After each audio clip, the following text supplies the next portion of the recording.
घोषणा पत्र पर कहा कि 2017 में भी कुछ इसी तरह का घोषणा पत्र जारी किया गया था।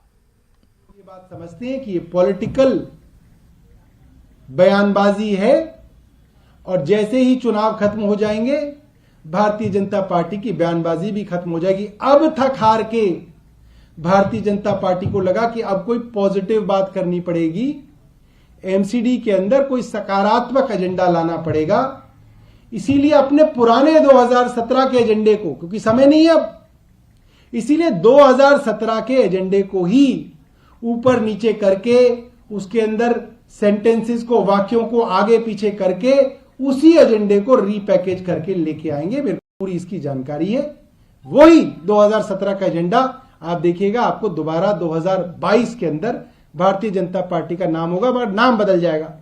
कभी ये विश्वास पत्र बोलते हैं, कभी उसको ये संकल्प पत्र बोलते हैं, कभी इसको ये शपथ पत्र बोलते हैं, मगर है वो बेसिकली एक झूठ का पुलिंदा जिससे कोई उनका लेना देना नहीं।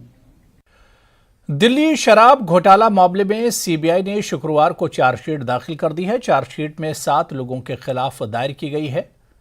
सीबीआई ने दिल्ली की राउज एवेन्यू कोर्ट में ये आरोप पत्र दायर किया है। इसी कोर्ट में आबकारी नीति घोटाले की सुनवाई हो रही है। सीबीआई ने कोर्ट को बताया है कि जिन 7 लोगों के खिलाफ चार्जशीट फाइल की गई है, इनमें 3 लोग पब्लिक सर्वेंट हैं। इसके साथ ही सीबीआई ने कोर्ट को यह भी बताया कि मामले में उप मुख्यमंत्री मनीष सिसोदिया के खिलाफ अभी जांच चल रही है। मामले में जिन 7 लोगों के खिलाफ आरोप पत्र दायर किया गया है, उनके नाम विजय नायर, अभिषेक बोयनपल्ली, समीर महेंद्र, मुत्ता गौतम, अरुण और पिल्लाई हैं। इसके अलावा सीबीआई ने एक्साइज के 2 पूर्व अधिकारियों के खिलाफ भी चार्जशीट दाखिल की है। चार्जशीट की खास बात यह रही कि इसमें दिल्ली के डिप्टी सीएम मनीष सिसोदिया का नाम नहीं है। आम आदमी पार्टी ने कुछ इस तरह की प्रतिक्रिया दी। सितंबर निकला, अक्टूबर निकला, नवंबर चल रहा है।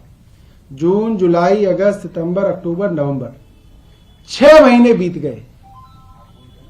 सीबीआई ने और ईडी ने लगभग 500 अफसरों की टीम बना रखी है, जिन्होंने मुझे लगता है 600 से अधिक जगहों पे छापे मारे। मनीष जी के घर पे छापे मारे, कई बार पूछताछ की,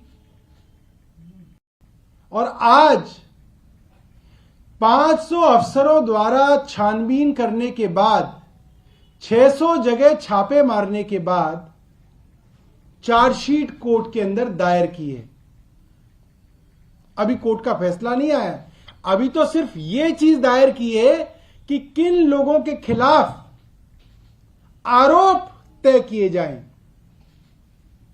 और जिन लोगों के खिलाफ आरोप तय किए जा रहे हैं उसमें आरोपी नंबर 1 जो सीबीआई ने बनाया था, माननीय उप मुख्यमंत्री मनीष सिसोदिया जी, आरोपी नंबर 1 का नाम ही नहीं है।